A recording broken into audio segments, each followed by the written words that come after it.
Crackheads, welcome back to another episode of the Kraken Cans Podcast, where we talking cryptids, urban legends, and all things spooky. All things spooky. Or do you want me to hit the thing? All things spooky. I don't know. You can hit whatever you want. I hit whatever I want because I'm bringing us in, folks. Just don't hit your wife because that can get you in trouble. And if you're in the NFL, it'll get you a 4-game suspension. Maybe. Maybe 2. Yeah, I was going to say, if you appeal it, you can probably get that down to 2 or 3. Yeah, like next year. Yeah, it'd be good.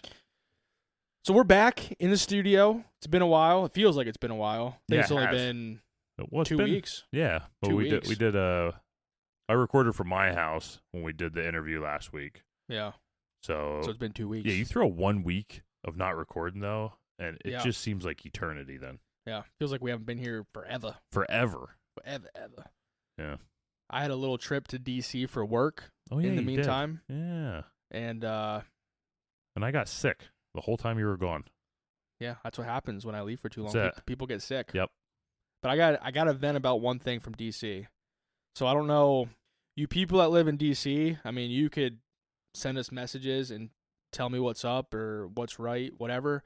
But I got one thing to vent about driving in D.C., okay?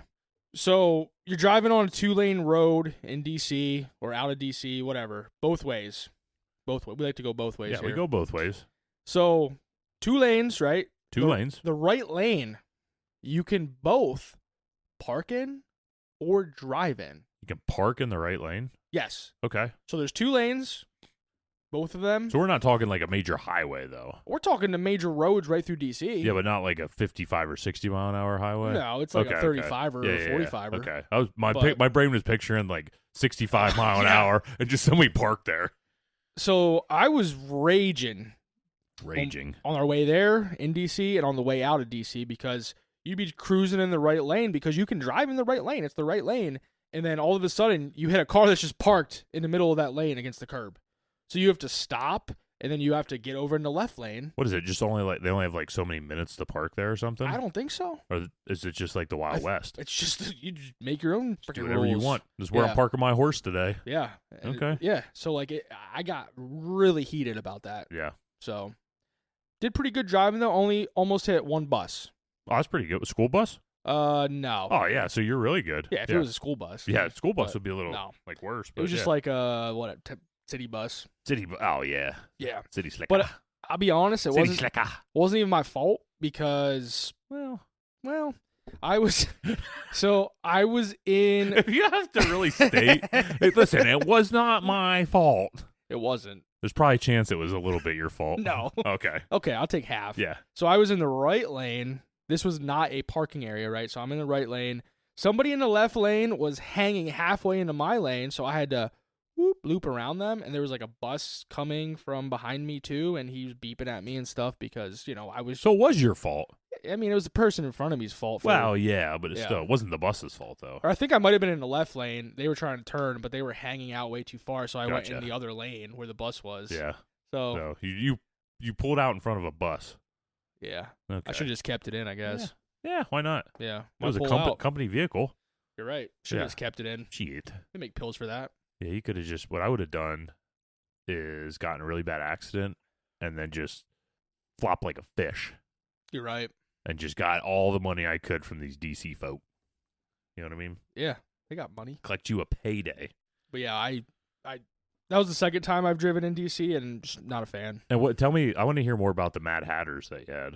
Ooh, the Mad Hatters. Yeah. So there's it looks fancy, but once you go through the doors, dude, it's a dive bar called the Mad Hatter. That's like my kind of place. Dude, I loved it. I was there with my my coworker. She's a little older, old enough to be my mom. And we were there. I'm like old enough to be your dad though, dude. I guess if my dad was like 2 when he had me. That's what I'm saying. Yeah. Great enough to be my dad. Well, that's for sure. But got the foot injuries to be your dad. Yeah, nasty toes. Yeah. Well, they're foot model-esque toes. They're just on the mend. Yeah. Yeah. Getting back. So we go in. We sit because it was seat yourself.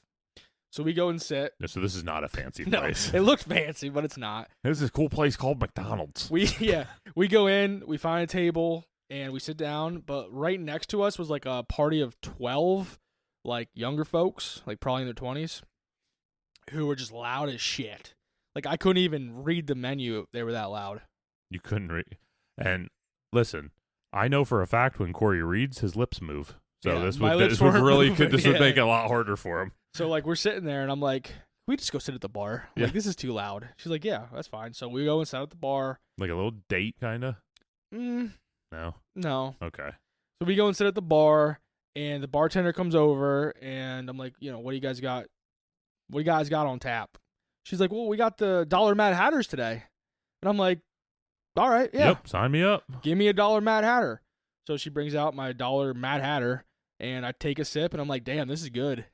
So I get out my Untapped app, of course. Of course. And Which I'm is looking, a must. I'm looking for Mad Hatter, not finding it. I found like some Mad Hatter something, but I knew it wasn't that because it was some like like chocolate bullshit. Oh, like, okay. I like, thought it was something- like a fancy one though. Yeah, it and was this- like something else. I'm like, this isn't it. So she came over, and I'm like, hey, I showed her my phone. I'm like, hey, I'm on Untapped right now. Like, I'm trying to find this beer. Can you help me out? Like, what is this called? And she's like, what's it for? And I'm like, just for my Untapped app. I just like to keep track of the beers I try. She's like, well, tastes a lot like Busch Light, wink. And then I'm like, oh, yeah? No And she's wonder I recognize She's that. like, yeah. She's like, it's Busch Light. It's and I'm just like, Busch Light. Yeah. And I'm like, okay. All right. Yeah. Perfect. So drank, and I drank 10 of them boys, but they were only 8-ounce. Like 10 of those boys. They were only 8-ounce glasses, so really it's 5 beers. It's 5 Busch Lights, so basically you're drinking like 10 waters. Yeah, 5-pounders. So Yeah. had a good cheesesteak, but couldn't eat all of it. I only ate half, but it was on company money, so There you go. Do you have So- unlimited spending, or do they have kind $38 for dinner, of 38 for dinner? no alcohol. So Yeah, my company gives you $36 for the entire day. It's just the biggest ripoff ever. I think we get so much for breakfast, so much for lunch, and then Yeah. so much for dinner. But the conference we were at paid for or had breakfast and lunch served for. You just need to get dinner. Yeah. The first place we went, though, that was fancy. The first night we were there, that was fancy. What'd you get? Burger. Burger. And I got It was uber fancy. it was a fancy looking burger. And and, I got I had splurged and got myself some tater tots. well, I did splurge, but I got myself a macaroni and cheese skillet. Oh, there you go. Yeah. My total was like $36.50. Bam. So Kept it under. I had $1.50 to spend. I could have got like an extra pickle. I don't like pickles, so You should have just got it and threw it on the floor. Yeah, you're purely out right. of principle.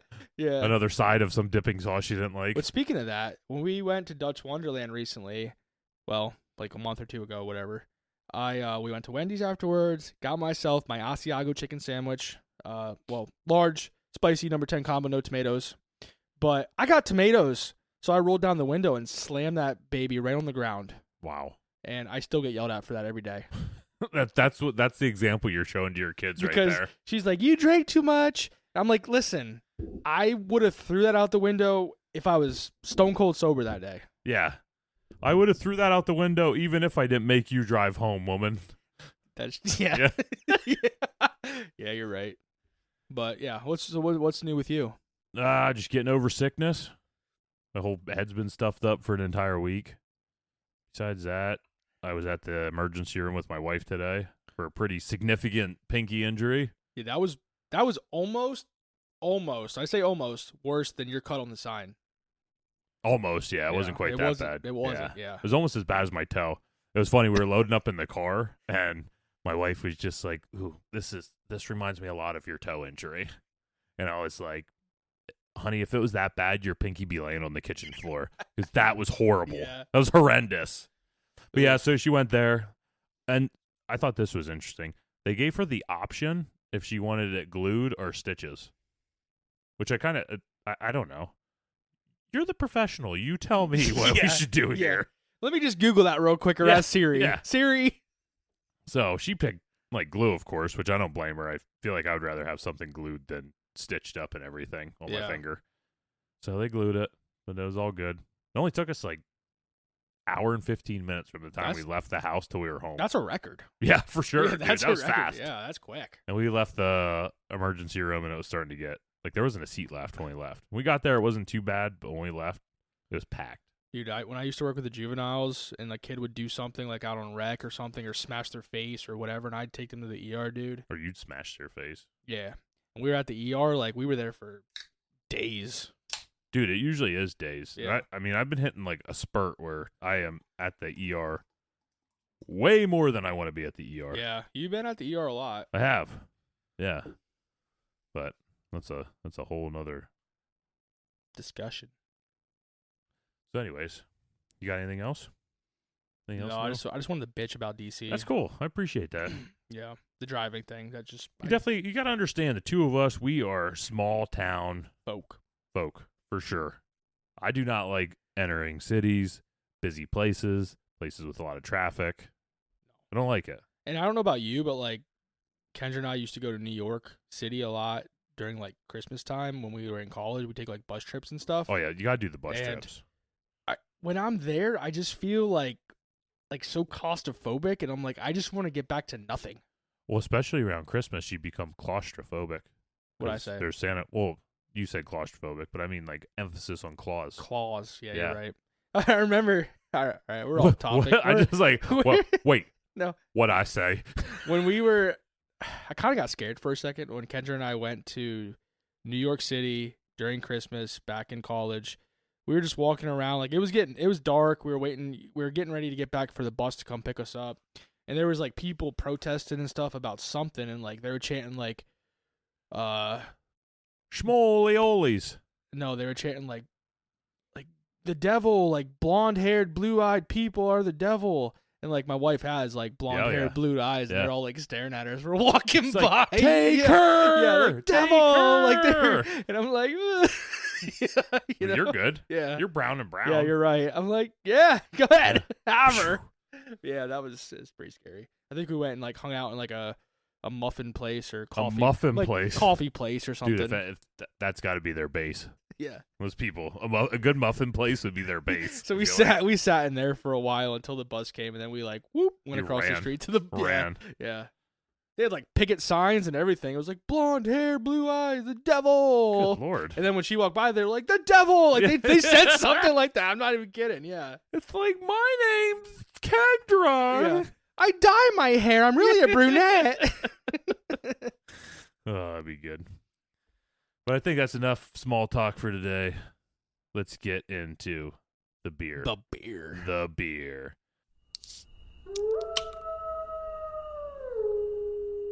So, Corey, we have another banger from Victory Brewing. We looked on our sheet. I think it was actually the Enfield Monster was the last one, maybe the only one we did from Victory Brewing. So I'm not going to get too much into the brewery. This is a Central PA brewery.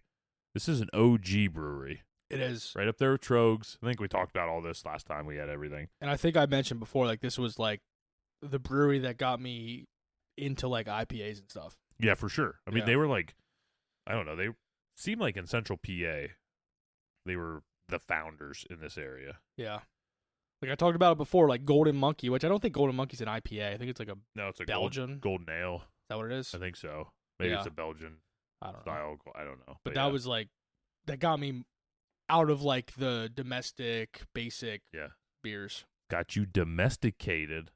That's right. It did. Is there an animal? Anyways, so with the topic, we're talking the Beast of Bray Road, and we have Dirt Wolf from Victory. So this is an 8.7% Imperial IPA that's aggressively dry hopped with American hops like Citra, Simcoe, and Mosaic, and it's known for its intense aroma and bold, citrusy, earthy flavor. This is a double.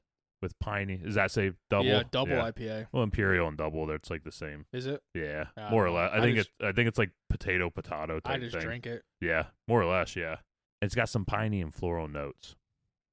And the reason I chose this topic was one of the big things was the name Dirt Wolf.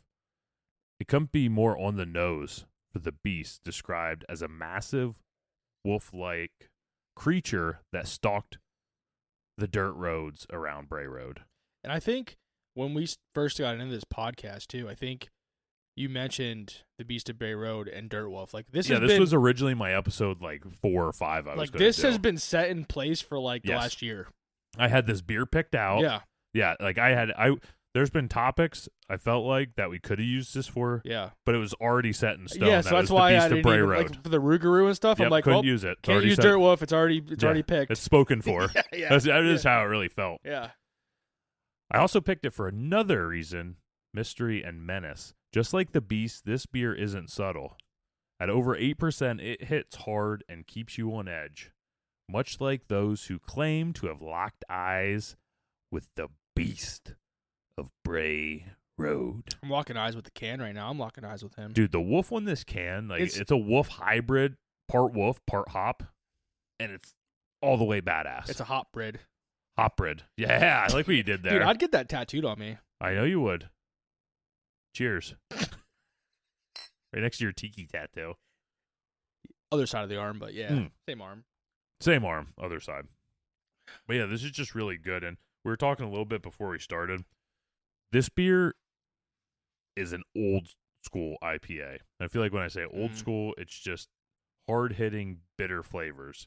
It punches you. Yeah, it is bitter, which I like. I like too. I didn't necessarily like when my palate was first getting hit with these, but like now I'm like, oh, give me more. Yeah, I wish maybe there's just a little bit more like citrus to this. Maybe just something to take a little bit off the but yeah. I like it. This is a really good beer. And coming in at 8, I think it's coming in at 8.7%, I think it is. Yeah.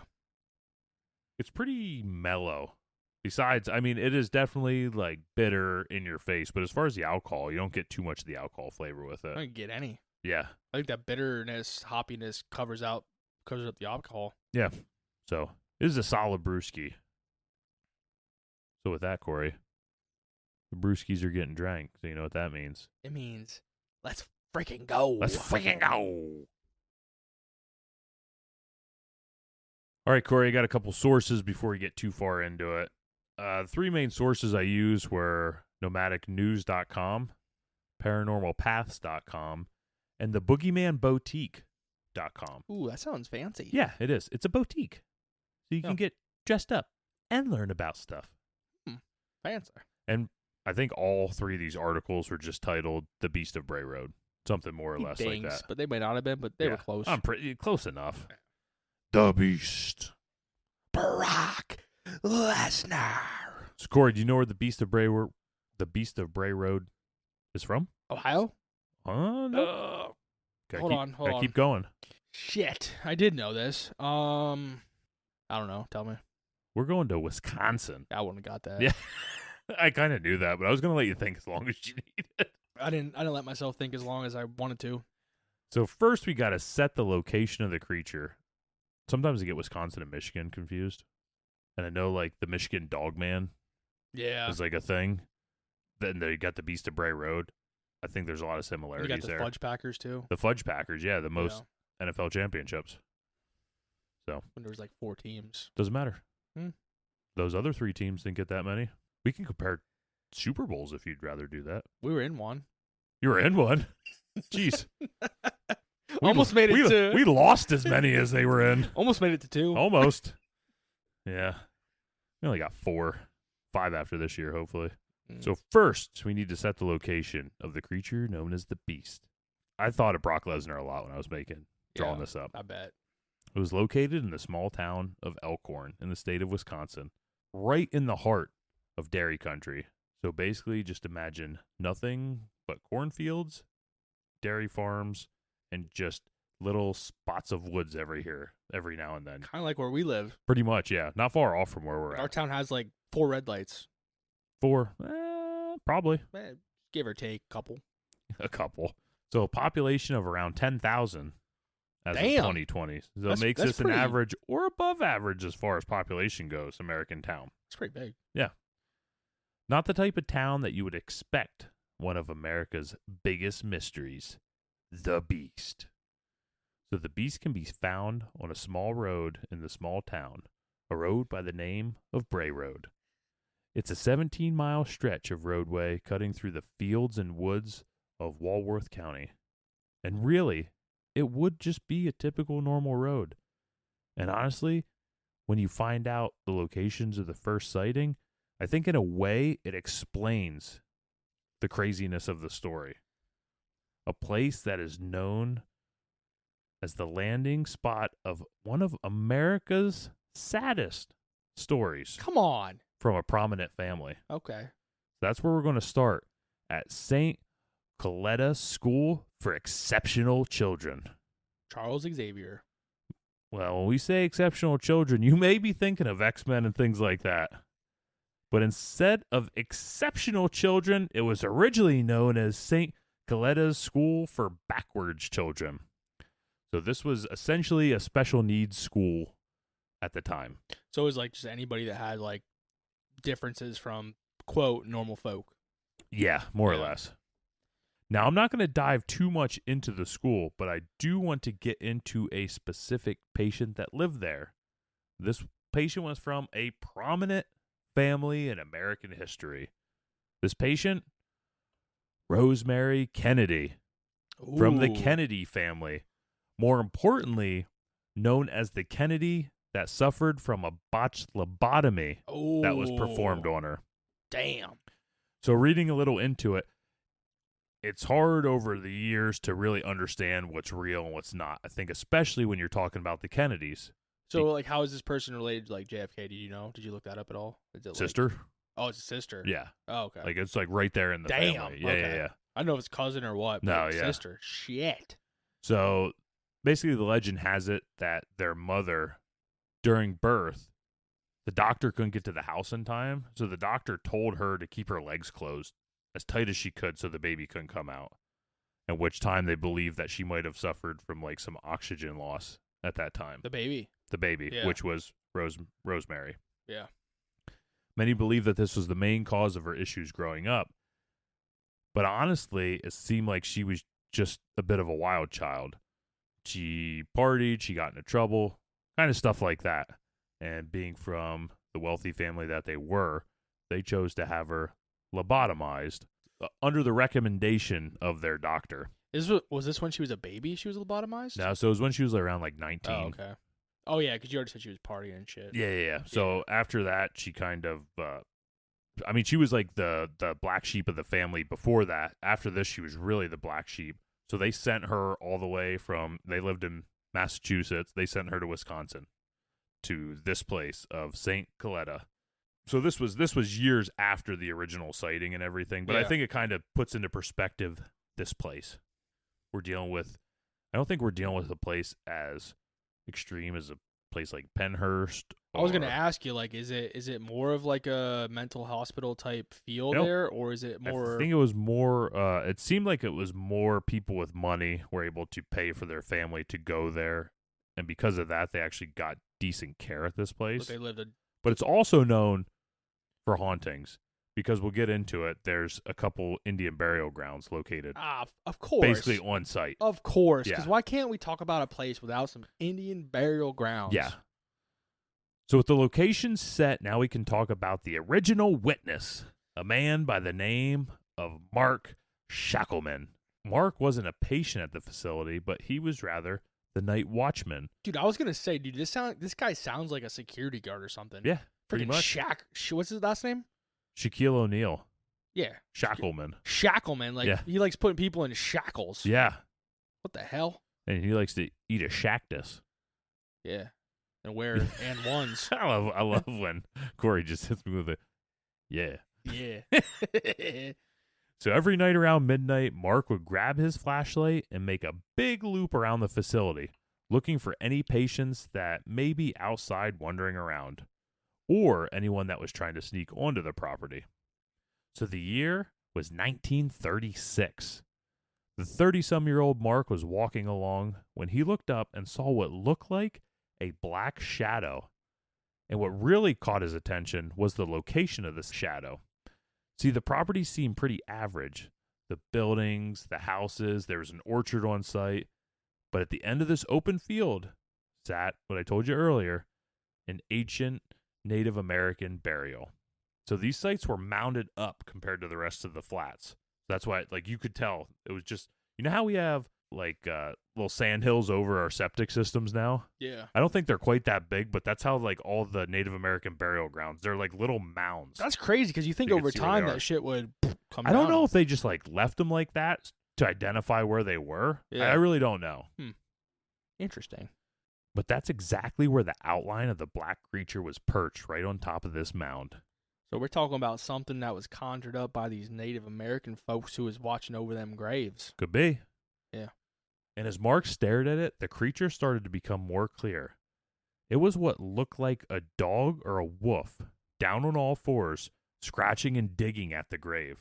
So you just picture the way, like, your dog goes out and just digs. Oh, yeah, son of a bitch digs every goddamn day. And I got to go out there and yell at him, Sully, stop digging! And, like, our freaking air conditioner system outside is getting ready to tip over because this son of a bitch is digging all around it. He's doing you a favor. I guess. He's getting you a new air conditioner. You're right, because the guy that put it in is a piece of shit. Geez, okay. Well, don't get me started on that. All right. Keep going. Anywho, man, we got Corey triggered now. Ooh. At first, he just assumed that this thing was a stray dog or maybe even a wolf or coyote. But as he looked, it was too big, too large to be either one of those creatures.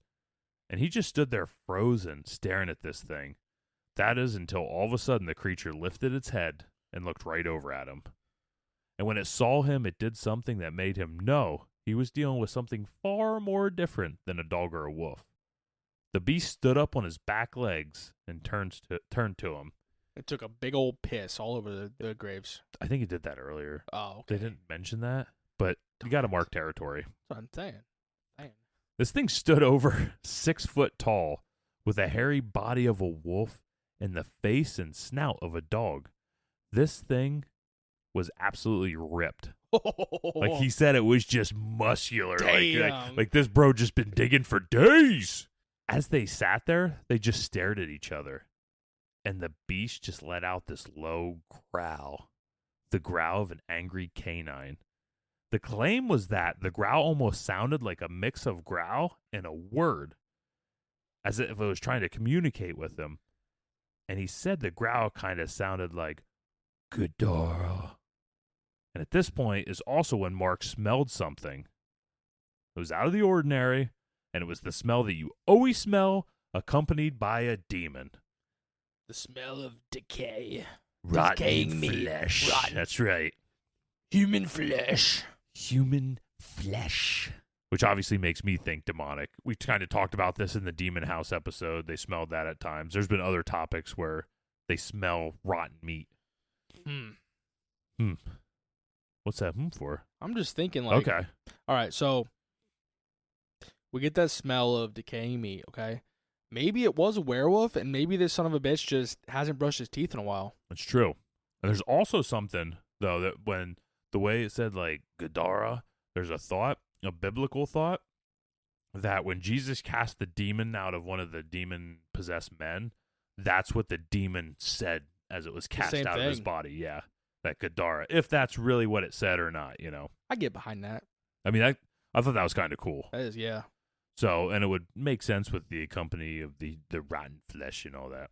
Or did somebody just make that up later on because they knew that tie-in? I don't know. It's pretty cool either way, though. I agree. So Mark took a step back, ready to run. Like once he heard that? Yeah. Yeah. Obviously. Like obviously, like ready to run, wouldn't you?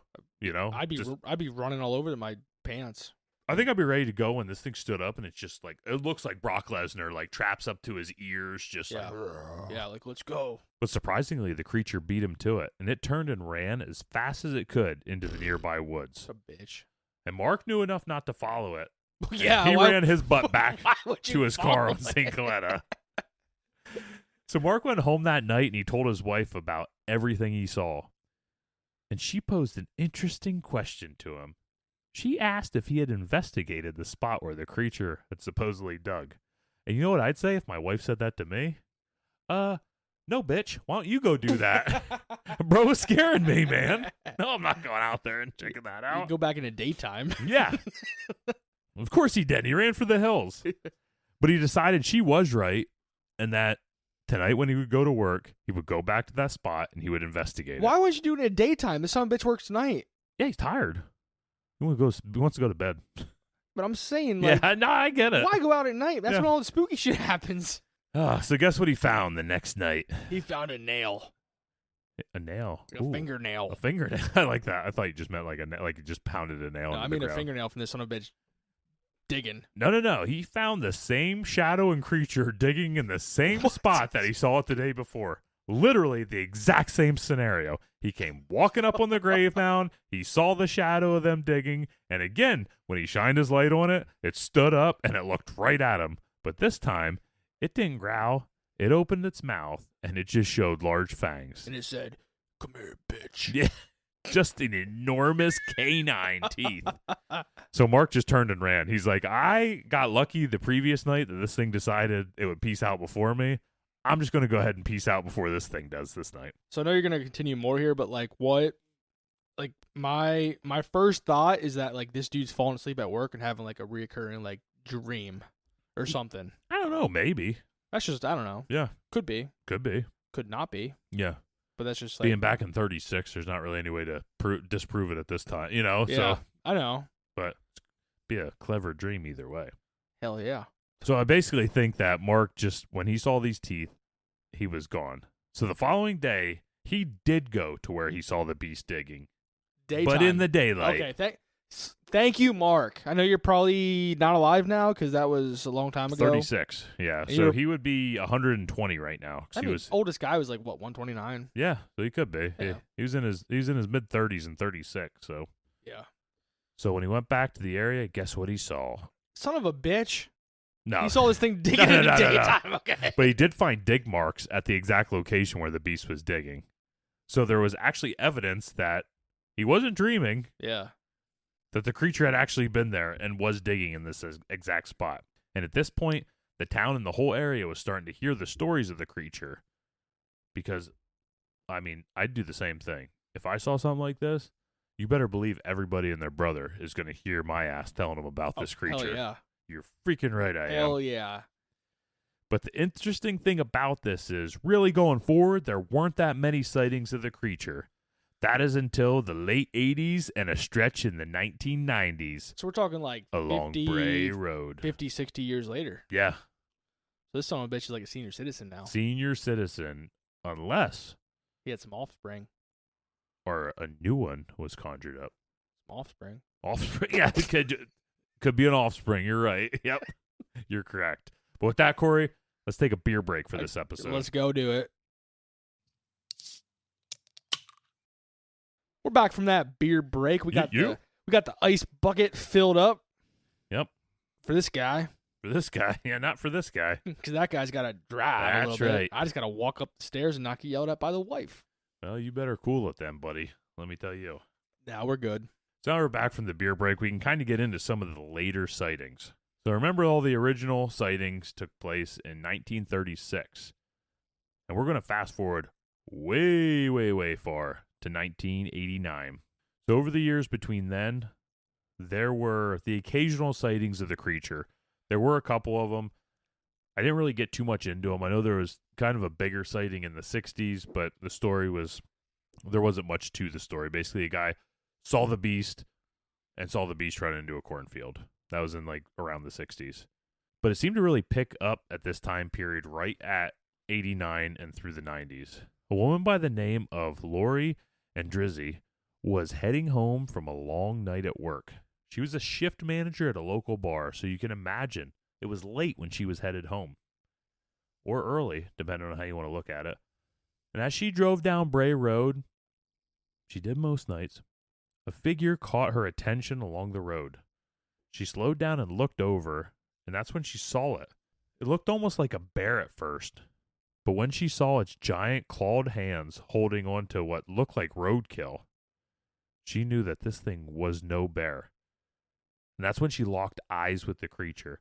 And it stood on two legs, unintimidated by the car and the headlights shining on it. And the longer they locked eyes, the more Lori just knew she needed to get out of there. And she hammered down and sped off, leaving the beast of a creature behind her.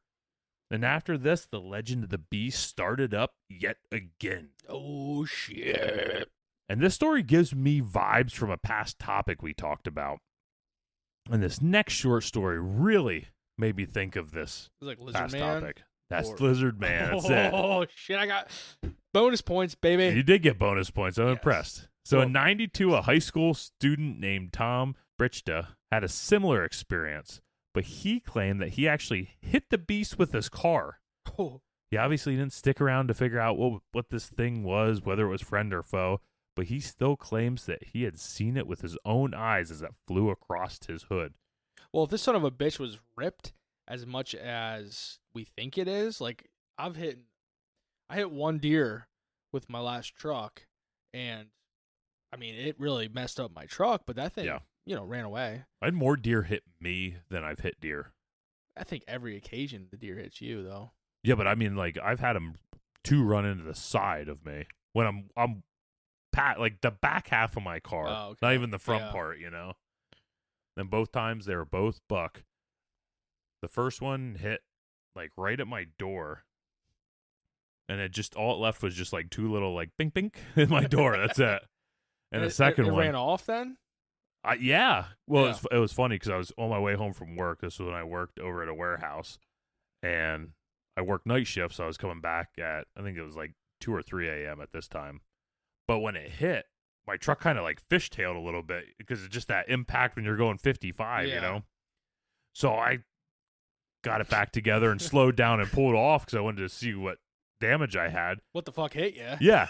And right when pretty much. I mean, it was funny because I could see the deer because I'm going and the deer's running the same direction I am. Yeah. So I have that split decision of do I slam the brakes on or do I speed up? Yeah, that's how mine So I was. sped up, and right as I sped up, he just turned and ran right into my truck. But right as I pulled down the road, pulled off the side to check the truck out, a car pulls behind me and just throws their lights on. It's a cop car. It's like, which I wasn't worried. I was coming home from work, so it's not even like I was drinking or anything like that. But he's just like, "What? You okay?" And I was like, "Yeah, a deer hit my car or hit my truck." He's like, "That makes so much more sense." Because he said he was kind of parked back where he could see the road, and when it hit, all he could see is my headlights, like going from like side to side, like from like side of the road to side of the road. He's like, "I didn't know what was going on when I saw your headlights going." So he said he was going to go back and make sure the deer wasn't back there injured or anything like that. But he's gonna take it home and make some bologna. Probably. The other one was when I was going home from my job I have now at like 4 a.m. Deer just ran right into the side of my car. But that literally left a scratch like this, I don't know, like 2 inches long. That's all I had on my car. I remember when it happened to me, like I was out working it was when I first started working in the company with like the kids. And we were out, I mean, that place was out in the middle of like nowhere, just fields around. And everybody I talked to that everybody I talked to that worked where I worked has hit a deer. So like when I finally hit that deer, dude, I joined the. Yeah, you broke your cherry. Yeah, popped your cherry. I did. Yeah. But I mean, I was actually taking a coworker home too that night, and I remember seeing that son of a bitch, like the you just coworker. No, not the coworker, the deer. No, I'm driving. I see this deer like running parallel with me. Yeah. And I'm like, it was the same thing. It was like, okay, do I speed up or do I slow down? And it's a split-second decision. You got to make it right now. So I'm like, I'm speeding up. And like I speed up, and this son of a bitch speeds up and just whoom, right to the left, boom, right in front of me. Yeah. And I had to get a whole new like bumper, the fog lights and like everything else. And I was like, son of a bitch. Yeah, so lesson to be learned today. We're 0 for 2 speeding up, so try slowing down and see how that works for you guys. Slow her down, baby. Yeah. Speeding up does not work. Yeah, it doesn't work. So so that was the story with Tom. That was a short story. So the last story I kind of have for you guys today is maybe one of the most popular modern stories of this thing. Maybe the scariest of all the encounters. Ooh, I like scary. Because it came on Halloween night by Doris Gibson. Ooh, she sounds hot. You think Doris? I just wanted to say because you always say it. Doris. You literally couldn't have picked. You would have been better off saying Tom sounded hot than Doris. You're right. Doris Gibson. She doesn't sound hot. No. Yeah, I was wrong. I take that back. Delete that. So picture this. Imagine the night like in the movie Halloween. A chill in the air. Driving home, maybe with your costume on, coming home from a party, which could, for you, be in the range of maybe Wolverine or Bob Ross, or who knows, Eminem. Eminem. Honestly, the things and shirts in your closet. I feel like I feel like you have enough shirts in your closet that you could probably dress as different things a lot. Yeah, that's right. That's I correct. just yes. Yes. Yes. Yes, that's correct. Like you're on the stand right now. Yeah, it's like yeah. You put my hand down Yeah. Where's the Bible at? Yeah. We gotta swear this dude in. Yeah. So anyways, back to Halloween night. Imagine driving down a rural road, not really thinking of too much, radio up, and bam! You hit and feel something that hits your tire on this scary, scary night on the right side of your car. Well, Doris wasn't scared. And I really start to wonder, if you're from this town, wouldn't you at some point, your brain think, man, it's Halloween night, it's dark, I don't really want to go on Bray Road. But Doris didn't care. And as she exited the car to see what had hit her, she looked over and saw a giant 7-foot werewolf running straight at her and her car. And guess what she did? She didn't speed up. She was out of her car. Yeah. She's out. Yeah, she didn't speed up. You're right. So what do you think she did? Put her head between her legs and kissed her ass goodbye. Okay. Yeah. Well, I've been something. No, she knew what it was. So she pulled out her Colt 45 she had in her purse. Shit. She took aim and she shot the beast right between the eyes. And see, what the beast didn't know was she was an experienced marksman. The beast crumbled and landed at her feet. Son of a bitch. I made all that up. Oh, I made the whole thing up. Fucking God, now you got me swearing. But the beast did, in fact, charge her from the woods, and her ass just ran and hopped in her car and took off as fast as she could go. So she did go fast. Yes, she did. Yeah, she did. I had to add the marksman part. Damn it. All right, you got me. So over the years, the sightings have slowed down, but as part of the early to mid-90s, the sightings were really a regular occurrence, and the stories were so regular that they were running in the local newspapers all the time for sightings, and a woman by the name of Linda S. Godfrey started interviewing witnesses and gathering evidence of the creature. She eventually published a book, The Beast of Bray Road. And with the book, much like the Mothman Prophecies by John Keane, they allowed this story to not just be a legend in Wisconsin, but to be told throughout the entire world. And I looked her up because I was like, man, Linda Godfrey, we should try to get her her on the cast. Yeah, she's dead. Oh, son of a Yeah, bitch. she died back in. What about daughter, son? I don't know. Okay. They're not into it. They said. Yeah, I think so. Yeah, they said they're more into squirrels. Okay, so But yeah. squirrel episode, got it. So it's a very highly rated book, The Beast of Bray Road, written by her. So if this topic interests you at all, go check it out. Because we won't. Like, We won't, yeah, We'll I can't buy read. it, and that Yeah. shit'll be a paperweight. I won't even buy it. Or if we ever hit a time where like we have no more like electricity or heat or anything like that, We'll burn it. Yeah, we'll burn it. Fahrenheit 451. We don't care. Just burn books. That's a good one to burn, though. Fahrenheit 451. Dude, when I was in high school, Yeah. I got a 92 on that test without reading a book. Attaboy. Just bullshitting the answers. When I was in high school, I was chasing girls. So let's put together a full description of the creature. We'll take the witnesses and reports and try and gather what it looks like. So basically what I gathered is this thing stands between 6 and 7 foot tall with large canine-like teeth with a canine-like Mouth. yeah, mouth. A colored Wait, dark. hold on. You said so before that though. Like you got me like 6 and 7 feet tall. That's a pretty that's a foot. Well, yeah, but I mean in the dark, you don't know how the shadows are cast in it and All everything right. like that. Yeah. Somewhere in there, you know. Yeah. So the creature walked on 2 legs, so it was bipedal, but it was also in the first story it was digging like a dog. So I believe it has the ability to run on all 4s. Yeah. I don't know if it can or not, but I'm saying it can. We could run on all 4s. Yeah, well, we You could. ever try? Oh yeah. Yeah. Yep. That's what they used to call me, Bear Crawl Mike. Son of a bitch. I was gonna say that. Yep. The hefty lefty bear crawl Mike. That's right. Yeah. That's what everybody called me that in high school. Yeah, there's a lot of words. A lot of people didn't even know that my name was just Mike. Yeah. M-I-C. They thought it was hefty lefty bear crawl Mike. That's right. Yeah. Yeah. Whew. Tongue twister. And then now I just go by Bear Claw instead. Yeah. No, Mike. No, Mike. They just call me Bear Claw. Yeah. BC. So really, this thing sounds like a werewolf or dog man. BC. BC Claw. Mike. Bear Claw. I added the mic back. Yeah. You son of a Yeah, the bitch. mic's back. So what are your thoughts? What do you think this creature actually is? Like werewolf, dogman, whatever. I mean, you're the expert, so I don't know. Wisconsin, there's wolf in Wisconsin. There used to be wolf in Wisconsin. I don't know. Actually, I think they've been reintroducing them to like the Minnesota, Wisconsin area, up in the very northern part. This town is more on the southern part, a little bit closer to Milwaukee area. So I'm gonna stick with my first thought that back in like the 30s, where this guy was like I'm gonna say security guard of this place. That's what he was. Okay. Yeah. Like he said, I'm gonna say he was a night watchman would also work, but yeah, security guard is his title. I think back then this dude was falling asleep and having these No, you think? lucid dreams. Why do you think there were so many sightings in the 90s? Just because I didn't get there yet. I'm still back in the 30s. Yeah. Okay. I think then that, What about 63? yeah, I'm still getting there. Oh. I'm still in the 30s, you son of a bitch. So this guy's falling asleep in the 30s. He's really blowing this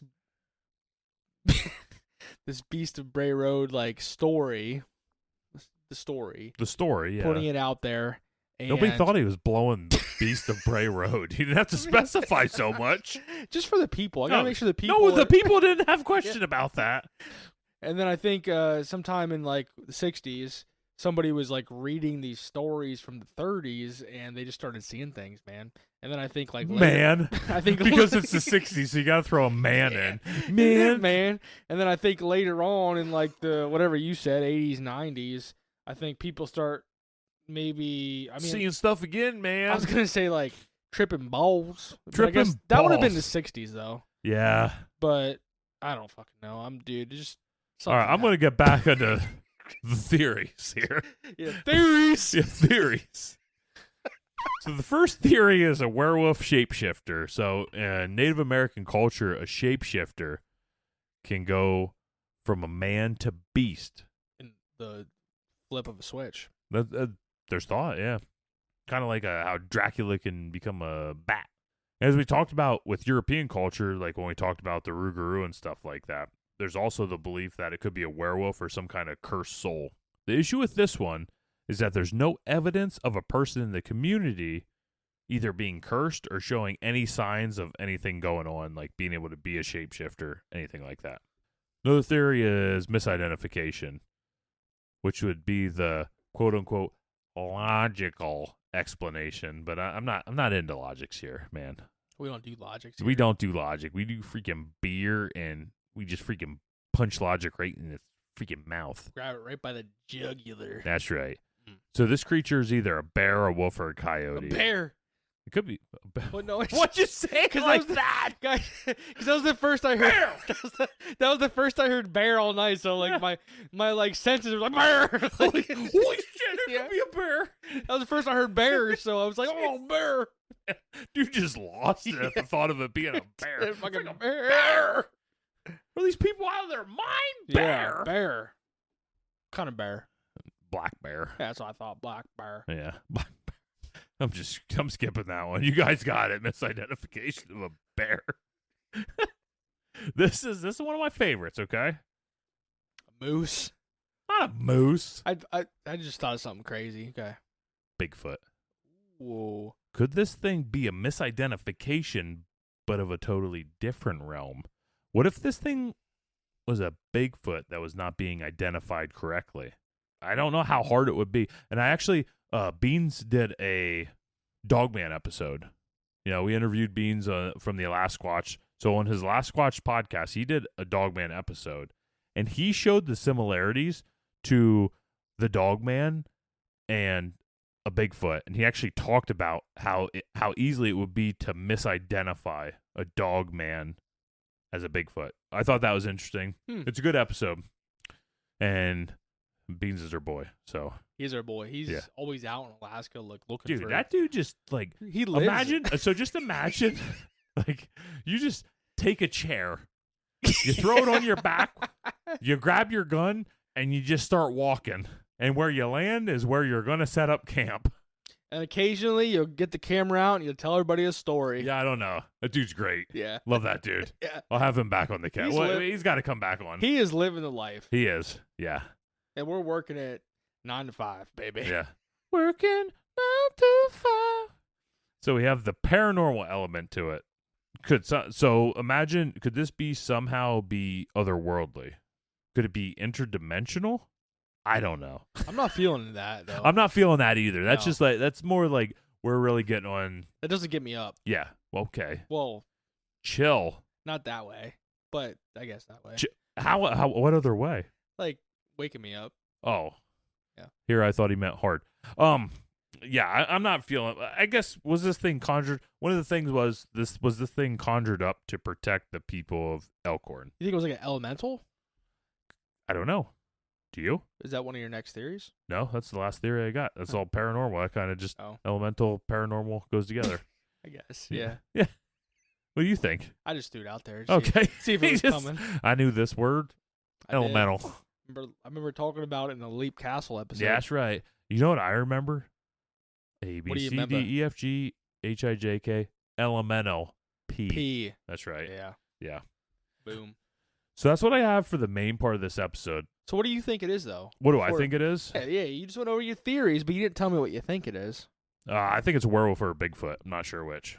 I think it's some kind of shapeshifter or some sort of creature that was from Native American times that's there. I don't know what triggered it to be there in the 30s and then what triggered it to be there in the 90s. It could have laid dormant there. Maybe it shows up every 36 years. Could be Jeepers Creepers. Yeah, I don't know. Jeepers Creepers. That's Yeah. always a good plausible explanation. Yeah. Jeepers Creepers monster. I get behind that. Yeah. What do you think it is? Oh, wait, hold on. I asked you, and my brain is still recovering from that. Oh, no. You're done. Yeah, just go. Yeah. Just go. We don't want that. We don't got time for that. So do you remember what other topic you brought up earlier that I said this creature reminded me Lizard of? Man. The Lizard Man. And I was thinking, too, of, I couldn't remember what episode, though, so I don't. It was one I did. It reminded me of it, too. The Rougarou? Nah, it was, like, after the... I was over here, like, flipping through the pages, and we didn't get there. What do you mean we didn't get there? I didn't get there. We didn't do it yet? No, we did it. I'm just saying I couldn't. I was Okay. flipping through the pages. Okay. And wasn't I thought you meant the page we have of the actual topic. I should look at this. No, now page. I'm gonna look. You grabbed it, you son of a Was bitch. it the Enfield? Oh, no, it's the one you did. Flatwoods? No. Hairy Hands? No. Skunk Ape. Might have been a Skunk Cape. What else I got? Since after Lizard Man, nothing. The Beast of... It might have been a Skunk Ape. I don't know. All right. We'll just say Skunk Ape. I'm probably for going the to take people. this part out because I feel like it went nowhere. Yeah, it went nowhere. All right, so Corey, what previous topic did you talk about earlier that I said this thing reminded me of? The Lizard Man. The Lizard Man. So you know what I did? You did a Lizard Man. You only know this because I already told you. I don't remember what you told me. Yeah, it's a throwdown. Oh, yeah. We're seeing who would win. The Beast of Bray Road versus the Lizard Man of Ore Swamps. So we need to get in the Beast of Bray Road. So standing in this corner, the shapeshifter dog man-like cryptid, standing 6 foot, 7 foot tall, muscular, wolf-like humanoid with the abilities. This thing can go speed and strength of a wolf with human intelligence. And I feel like this son of a bitch can see into your freaking soul, too. Okay. It's got sharp claws. Yeah. Reported to stalk cars and chase prey, and possibly supernatural in origin. We don't know if it's a werewolf or what it is. Its weakness is it's more of a predator than a brawler, so it relies on intimidation and ambush. Folklore suggests that it may be tied to lunar cycles. Yeah, We're for talking you, werewolf? You freaking moon people. Yeah, you moon people. And in the other corner, we have the Lizard Man of Scape Swamp. So this is a reptilian humanoid standing 7 foot tall, scaly with clawed hands. It's extremely strong, known to rip into cars with its claws. Amphibious, so it thrives near water and swamp terrain. Tough, armored skin that could resist slashes and bites. and it's very, very territorial and aggressive. Oh, very. If you guys didn't hear that, very. Its weakness, not very stealthy. You know what its weakness is? The bunny man. But go ahead, you can continue. Dry environments may weaken it. We don't know. Dry environments. So we have 3 battles set up, right? Three battles. We're setting it up in the swamp setting, which gives the advantage to the lizard man. Hell yeah. The terrain plays to its strength, and its thick hide gives it some defense against the beast's claws and bite. Then we're taken to the open field in the woods, which the advantage goes to the Beast of Bray Road, where it's faster and more cunning, and could ambush the lizard man before it gets close. What's the third one there, son of a bitch? So the third one is we're just in a ring, head-to-head clash. Ooh. There is no advantage. Fourth one's ocean. There's only 3. These 3. The fourth one's a fucking ocean, he says. I can't do this guy tonight right now. So the head-to-head clash. So we have the lizard man's raw strength versus the beast's ability, speed, and cunningness. So who do you think wins? Oh, fucking lizard man. You think the lizard man wins? Are we talking about scenario 1? No, we're talking about in a ring where there's no terrain. The ring. We already talked about who won each. Those 2. No, I thought you were going over each of them, and then we're going to talk about who's... Hell yeah, swamp. Hell yeah. Dude, I'm going to go with the rip son of a bitch. Beast. I think I have to... If the beast fights like a werewolf, it could wear down the lizard man. He's a lizard. He is a lizard. Now, he's going to have brute force and overpower, but I think the difference is the predatory, the cunningness, and the possible supernatural element to the Beast of Bray Road. I mean, it's big teeth against big tongue. What do you got? Does he have a tongue? The lizard man. Does he have a tongue? Lizards. Tongues. Yeah, lizards. Does this thing have a tongue? Are you talking, who? The lizard man. The one you're talking about. Yeah, I'm asking, does he have a tongue? He's got a tongue. How do you know he has a tongue? It's a lizard. Did it right up Corey's butt? That had to be what it was. Beast got him. Beast got him? Yeah. Yeah, I think the Beast has him too. Yeah. He got 8-pack or a 12-pack. Maybe. Lizard man don't got no 8-pack, 12-pack. Are you sure? Wasn't ever talked about. He does a lot of crunches. He got 6-pack. He does gator rolls. Do you know what that means, Corey? What's that mean? Folklore score. Let's get Corey out of here.